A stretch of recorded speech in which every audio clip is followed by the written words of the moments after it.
As pessoas ficam perguntando, por que é que as pesquisas científicas demoram tanto para resolver um problema como esse, do coronavírus? Por que no momento a galera fala que a hidroxicloroquina funciona e depois falam que não funciona mais? Esses cientistas não vão entrar num consenso nunca? Tá rolando um monte de pesquisa científica no mundo todo para tentar achar um tratamento realmente eficiente contra a Covid-19. E em cada lugar, os cientistas estão em etapas diferentes, testando substâncias diferentes. É Israel, China, Brasil, Estados Unidos, França e muitos outros. Será que algum desses países está mais próximo de chegar aos resultados que toda alma viva do planeta espera? Pensando nisso, a gente resolveu fazer esse vídeo explicando todas as etapas necessárias para garantir que o remédio que as pessoas vão tomar seja realmente eficiente e seguro. Essas etapas são rigorosamente seguidas para descobrir o melhor tratamento para qualquer doença. Foi através desse trabalho metódico que a medicina avançou tanto. Então fica aí que a Fernanda vai explicar tudinho para vocês.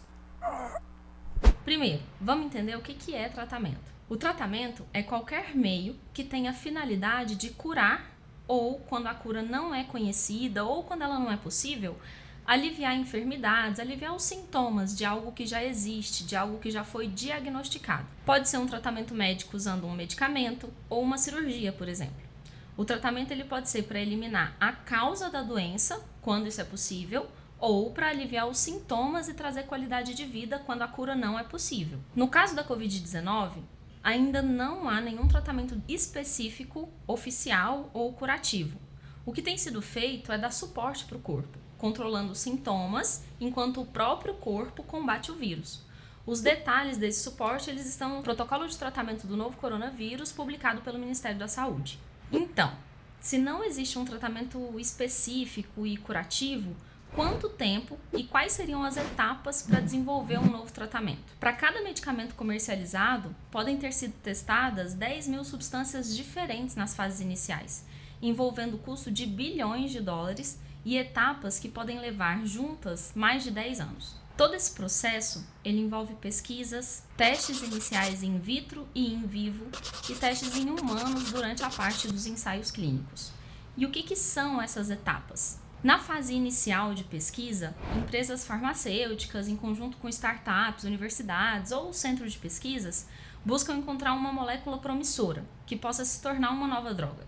Os primeiros testes, eles envolvem otimização, melhora, análise química daquele composto, daquela substância e avaliar se tem possibilidade de funcionar, probabilidade de ser seguro. Primeiro são feitos testes pré-clínicos laboratoriais in vitro. E o que são esses testes in vitro? Testes in vitro são fenômenos observados fora de um ser vivo.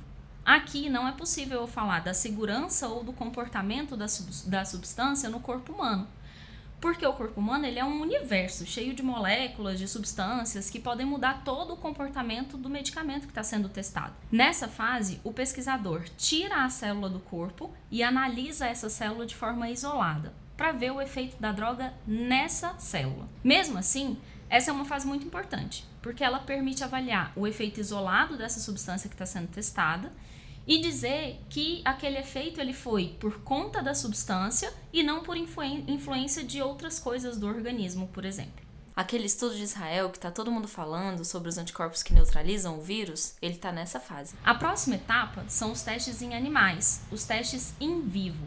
Aqui, os animais vão servir para mimetizar o que pode acontecer em um organismo vivo, com as influências do corpo que a gente não tinha na fase anterior. Os animais que se assemelham a humanos são escolhidos, mas isso não garante que nós podemos dizer que um comportamento em um organismo humano seria o mesmo de um animal de outra espécie. É apenas mais uma fase de estudo também necessária. Com esses dados, o estudo ele vai ser submetido a avaliações de comitê de ética para ser ou não aprovado. E só então, caso aprovado, a substância pode ser testada em humanos. Aí se chega à parte de ensaios clínicos, que geralmente é a mais longa e mais cara, e ela se divide em 3. A fase 1 ela é a de testes iniciais de segurança, com um pequeno grupo de pessoas saudáveis. Ela serve para definir a maior dose possível tolerada pelo corpo e a menor dose que pode ser utilizada, mas que vai gerar algum efeito. Já na fase 2, são feitos testes para ver se o tratamento ele é seguro, se ele é eficaz em um pequeno grupo de pacientes doentes agora. Aqui se analisa se ele é capaz de tratar o paciente com aquela doença e com qual frequência e qual dosagem necessária daquela droga. mas a maioria dos ensaios são reprovados nessa fase, porque eles não trazem resultados que justifiquem ir para a fase 3. Um grupo maior de pacientes vai ser testado aqui nessa fase. O ideal, inclusive, é que sejam pacientes de países diferentes. Ele vai avaliar a efetividade do medicamento em relação a um outro medicamento existente ou um placebo, que no caso é uma substância sem efeito que é dada para o paciente. E também é ideal que os pacientes não saibam que eles estão recebendo um medicamento conhecido, ou o medicamento teste, ou o placebo. Nessa fase vão ser mapeados os efeitos adversos, as contraindicações, e isso é um estudo clínico randomizado, que é uma das ferramentas mais poderosas para a obtenção de evidências para o cuidado à saúde. Em alguns casos extremos, como esse de uma pandemia que a gente está vivendo, alguns estudos podem passar direto para essa terceira fase, como é o caso desse estudo aqui, que mostra que a cloroquina ou a hidroxicloroquina pode diminuir a sobrevida de pacientes com Covid. Quem monitora todas essas etapas é a Anvisa, para ver se foram seguidos os padrões científicos para se chegar a um tratamento. É ela que vai conceder o registro desse medicamento. Além da Anvisa, também estão envolvidos o Sistema Nacional de Ética em Pesquisa e os seus próprios comitês, a própria Comissão Nacional de Ética em Pesquisa, para avaliar se tudo está acontecendo como deveria acontecer. Como a Fernanda falou, ainda não existe um tratamento comprovado e os médicos ficam limitados a diagnosticar e dar suporte para o corpo do paciente combater o vírus. E isso é muito importante nessa fase. Depois que a ciência descobrir o tratamento mais eficiente e seguro contra a doença, os médicos vão poder aplicar esse tratamento. Eles não podem aplicar um tratamento sem uma pesquisa por trás que sirva de embasamento. Pedir para que o médico receite hidroxicloroquina faz recair sobre ele uma responsabilidade injusta. Esses processos são rigorosos justamente para evitar que se trate pacientes de qualquer jeito e com qualquer coisa, sem levar em conta efeitos colaterais e contraindicações, por exemplo.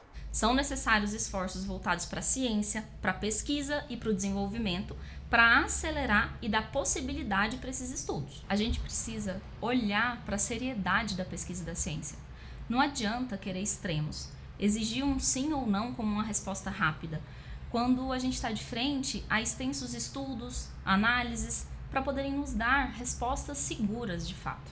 Só é coerente exigir respostas rápidas e práticas da ciência em países onde a ciência é levada a sério, com investimento e estrutura capazes de trazer resultados na mesma praticidade e rapidez que a gente exige. E aí, gostou do vídeo? Ficou com alguma dúvida? Nosso perfil no Instagram é esse aqui, ó. Só procurar a gente lá. Vocês podem chamar a gente no direct, sugerir vídeos, tirar dúvidas. Deixa seu comentário aqui também, se preferir, e curte aí nosso vídeo para ajudar, beleza? Se você quiser receber notificações para cada novo vídeo que a gente lançar, se inscreve aí e clica no sininho. Valeu e até a próxima!